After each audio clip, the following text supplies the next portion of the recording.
Should I do my own music? Yeah, we can't use music anymore. Cha-cha-cha. What are we going to do cha-cha. about my hair situation, my recalcitrant hair that is no longer obeying the laws of what should happen, and I just have to do a podcast with it looking like this? It has no behavioral agreements.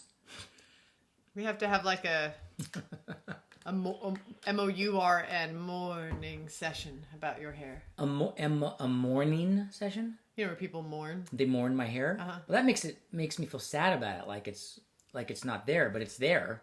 It's holding up quite well. But I love you. You're awesome no matter what your hair looks like. I'm no one to talk. If my hair's if I'm not feeling it, I feel like my head's screwed on backwards. But you look good. I love your hair long.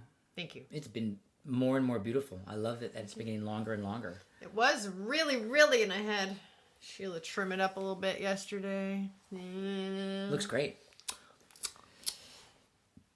Looks great. All right. Okay, let's go. Let's do a podcast. We were driving the other day. Yeah. And, I was a little grumpy. As you like to say, I'm a Megatron bitch. No. Megatron bitch, yes, but me and our youngest agreed that you're King Kamehameha of bitches at times. You're the king of bitches. What's the difference between that and Megatron bitch? Megatron is just like a big monster old bitch. Mm-hmm. King Kamehameha is like the king of all bitches. It's all the same umbrella to me. Anyway, I was a little grumpy. I don't matter. You were probably being annoying, or probably. I don't know. That's very probable. Yeah. And then we were driving, but you were driving. Uh-huh. This was all last week. Mm-hmm. And you were a little grumpy. Mm-hmm. And then we started to notice there's a little bit of a difference on marital driving, who's in the driver's seat, and what's going on, and that women and men play by different rules depending on who's driving and what the conditions are. And you and I had kind of a different approach. Yeah. Yeah, and it didn't make the outcome of the analysis. Explain what the different approach is. Explain to me. I have to look at this text here while you're doing that really fast. Just because it could be someone that's arriving at the house. Oh, okay. It's perfect. They're arriving a little late. We get to carry on. Great. Perfect. Okay. Love it when that happens. Carry on. Let's just carry on. So it's two categories. Besides the male and the female, like the husband-wife aspect of the marital car situation. I think we've touched upon it before, just like, who's got the conch in terms of like, if one person's driving, they're in control, and you can't sit there and yap at them from the passenger seat. We have a rule about that because it's the most annoying thing. It's like when you're talking on the phone and the other person's like going, tell them, blah, blah, ask them if, and it's the most annoying. So like whoever's driving, they have the conch, they're in charge, they're the control. Let's first of all, but then if one of them is grumpy, yeah, there's another set of rules which we don't always follow the same way. Let's talk about a point that you bring up. And it comes out with me looking like the bad guy. But let's lean into it. Well, first of all, you bring up something very important that is, I think, an essential key to an unhappy or a happy marriage. And you said the word, which is conch. Now, let's just talk about this. Yeah. This came from a reference from a book called Lord of the Flies, where a group of boys are abandoned on an island, and they are basically like these young boys are I think it's after a plane crash. They are making their own society. And in order to have... the original movie was like an English movie, so it was very civilized. So the writer had an idea that because the boys were just being like... It was like mayhem, right? So someone said, we take a conch, one of those shells, right? And whoever's got the conch gets to speak, right? So when they would have meetings, whoever had the conch would speak. And everyone else had to shut the F up. Right. Maintain order. That simplicity, that maintains order. That was the viewpoint of this writer, and it makes a sort of democratic, orderly society. Now, that concept has a lot of value in a marriage of who's got the conch. Meaning, who in the moment is having the conch is the one who's sort of in charge. I have found in our marriage... You do not like giving the conch up. Well, does anybody? Yes, I give the conch to you all the time. Willingly and joyfully, or because I'm a Megatron bitch and you don't have a choice? Combos of both, but it doesn't matter. Either way, you get the conch, and I've given you the conch. You're like, okay, you've got the conch, Okay. and you're take control. You, for some reason, if I try to get the conch, I don't know what goes on, but it becomes like a resentful, how dare you take the conch? I'm going to be quiet to you for 3 days now because you took the conch. And I don't have a way into like, wait, we both... Okay. Hey, there are some... I'm listening. You have the conch. I'm sure everyone has seen this. There are some marriages where one person almost always has the conch. I've seen a few of those marriages. And not all of them are unworkable. I've seen a few marriages that are like 40, 50 years where more often than not, the woman is sort of given it to the guy takes the conch. And when he dies, she's free and starts living her best life. And in every one of those marriages, the guy does die kind of early. So either, well, who knows why. But I'm not saying... He's exhausted from having the conch all the time. I don't think that's workable for our marriage. But there's some marriages where the woman or the man just takes the conch for most of the marriage. Mm-hmm. We are an equal opportunity, or should be an equal opportunity conch-wearing family. We share a lot of duties with each other. We're not a traditional family where you are cooking chicken pot pies and I'm at the factory. You are a mom, but also a working mom, and I'm a dad and a working dad. So we are sharing responsibilities, and the conch it's not like I come home. It's grayscale conch. Yeah, it's not like I come home and I'm like, oh, I'm fucking tired. You put the chicken pot pie on the table, you hand me my beer. Why is the kitchen dirty? I want the kitchen clean, I want the kids wash their hands and at the table when the chicken pot pie arrives. Yeah. It's not that kind of family. And nor will it ever be. And I wouldn't want that. That's not what we've signed up for in our long 31 years together that we are... You couldn't pay me enough to be that way. I wouldn't, fully disagree with maybe a slightly more subservient wife. Slightly more, maybe some, older generations of society where there was a slight more subservientness. I would put, a dash of that to the souffle. Maybe just a pinch of it. Because you have a overburdening cumin on the souffle of dominance. It is definitely a predominance. This is curry. You've got that tough girl curry in this in our soup, and it is definitely happening. Maybe a dash of. Okay, so there's a little sound here that's making our chairs are being one with each other because we have to be so close to each other. So you brought up an interesting point. Okay, please continue. I definitely do think when it comes to talking, I usually do take the conch because I'm a yappy dude. I agree with that. But in life, especially it shows up while driving. You're a pontificator is what you are, but go on. Yes. While driving, when you've got the conch and you're driving, you shut me up on directions, on parking. Because I'm control. Absolutely. But when I try to take it and I'm like, I got it covered, you just sit there and glare at me. And I'm like, what's the difference? What's the difference? What's the difference, Jenna?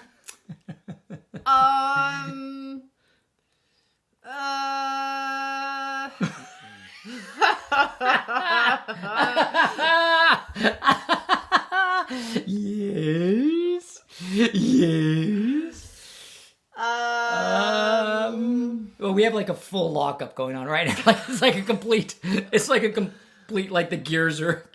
I think I enjoy the conch having it more than you do. Oh, yeah, okay. When you have the conch, you're just I have the conch. Yeah. When I have the conch, I'm I've got the conch with extra hot sauce on it. And all the In-N-Out special sauce mixed with all the chalupa and the hottest peppers in the world. Okay. It's conch with at the full hottest of hot. You like the conch. You really like where it... Yeah, and I think I have... I'm assertive with my conch holding. Mm. And I think I grew up with 4 boys across the street and an older brother. And I had to... And I don't know, it was competitive. And I had chill on the conch, would you? I had to pour on the extra survival sauce when I had the conch to even get the conch. To have the conch at all and not have it be ripped away from me by all the boys. I'm going to go out on a limb. I had to like. I'm going to go out on a limb. Actually, when I was like 4, I was cussing out the bully on the street. I think I held the conch long before I was nailed it. Challenged. I on my conch feel holding. that I think I came out of the womb like came into this screaming world about holding. I think you were very used to holding the conch somewhere in you spiritually, and it is that way, which is an admirable quality. And when I think about it being taken away from me, Yeah. every fiber in my body comes alive to defend it. How would you want me to be? Like, what if I was one of those husbands? Get on camera. What if I was one of those husbands that we know that there's no criticism? In fact, maybe there's a lot of admiration from me. Sure. Like super alpha? Yeah. Like, what if I was a super alpha husband? And this is going to make me fucking crazy. What if I was a super alpha husband? Who I know. There's husbands like that. Then I would probably find my way in through divorce. The uber wifey version of Conch. Do tell. Explain. Well, maybe they would like. I don't know. I'd find other ways of dominating. Okay. Because they have their vulnerable spots too. The alpha dogs. The alpha dog husbands. Yeah, and you just have to know. Yeah. I'm not an alpha dog husband. No.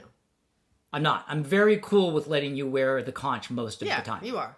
Because I admire you and I love you and I like having a powerful, hot dog, kick-ass wife. Yeah. And I would say I'm a good conch sharer. You are. Yeah. I'm just a super dominating conch holder. Yeah, I just want to know, like, what would you do if I ever decided to go through, like, an alpha stage? Like, I was like, I decided to be more alpha. Where's my chicken pot pie? Like, what would you do? Just sit quietly in the corner and roll my eyes till you got over yourself. I don't think so. I think it would be... It'd be a fight. I think it would be... I think it'd be a street dog fight. I think you'd declare war. I think you would literally declare war. Yeah, probably. Yeah. I think I just need to, like, be honest and just say I am... There's a couple times when I tried to wear a little bit of... Like, I tried to take it, and it was an area that you had a particular personal point on, and those were some unpleasant 3 days. Like, like the effect...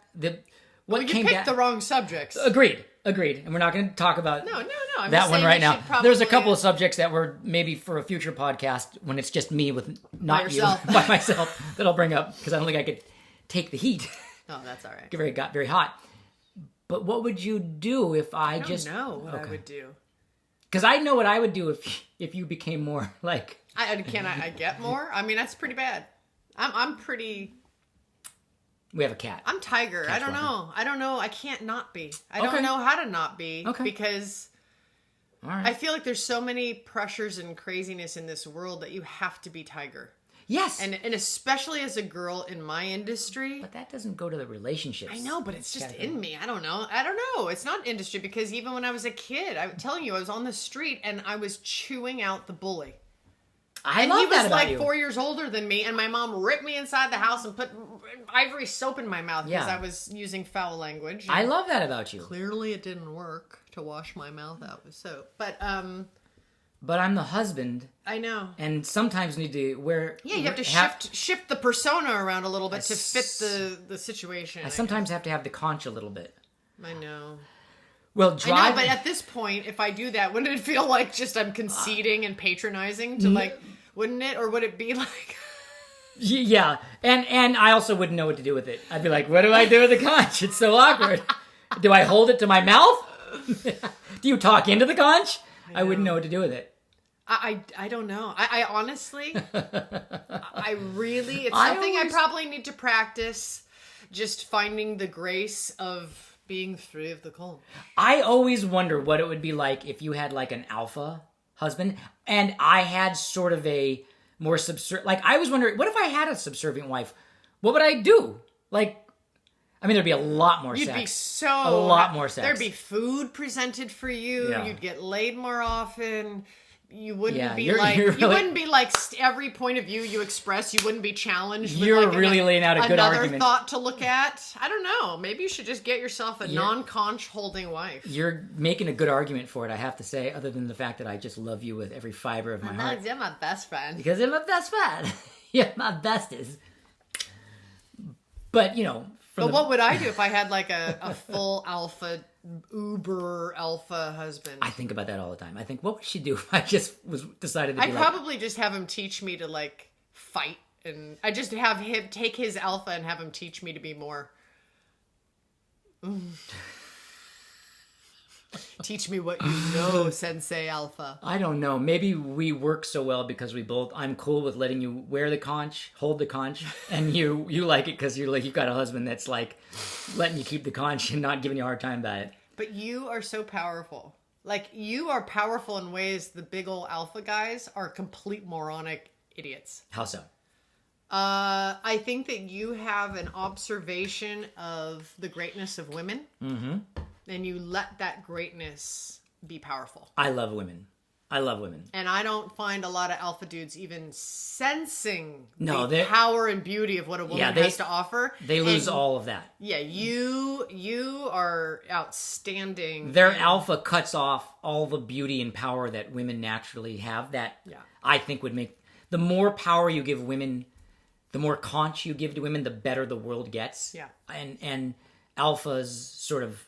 They have a blind spot for that. They have Yeah, and we're already too far down the line of what happens when schmucky alpha guys have taken the conch for too long. Clearly. And then you get continual wars and pandemics and whatnot. But what do I know? No, but I do think that's what's beautiful about you is your recognition of the power of women.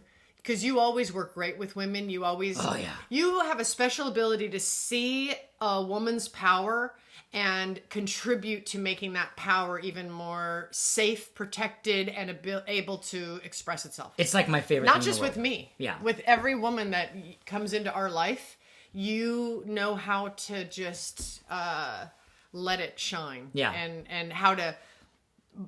I don't know, bolster it so that it can be even more of itself. And I think that is a spectacular, rare ability.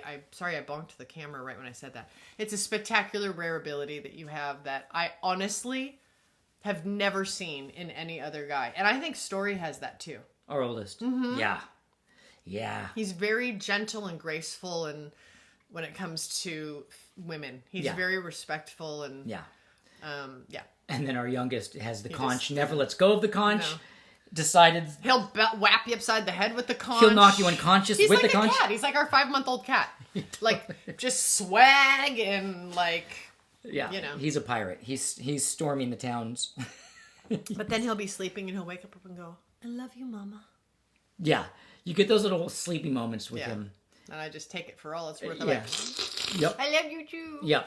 Well, I don't have a solution on our conch dilemma. I do say that a marriage works well when at least some decisions have been made about conch holding to a degree, even if it's tacitly not stated but implied and understood. But here's what I think. If you see someone is proudly holding the conch, like they're in their conch moment, recognize they're having their conch moment. Yes, that's and just let them have it. Knowing that they'll be done with it at a certain point, and then you'll get to hold it. Your conch moment too, and then if you both just have that as a policy, then there'll be some grace on the mutual conch holding. I love that your epiphany is like, listen, if there's ever these little fleeting moments in time, Bodhi, where you're holding the conch, I just know it's this cute little thing you're doing. It's this cute little moment of you being in control and holding the conch. And I know in a moment it'll be done. And I'll just sit quietly and let you have that moment. I'll just patronizingly hand it to you in kind of a condescending way. And when you're done, I'll take the conch back and all will be right in the world. Yeah. Okay, good. Well, it's established. Well, if it's mutual. So we've got it. If it's mutual, then it should be balanced. Right? All right.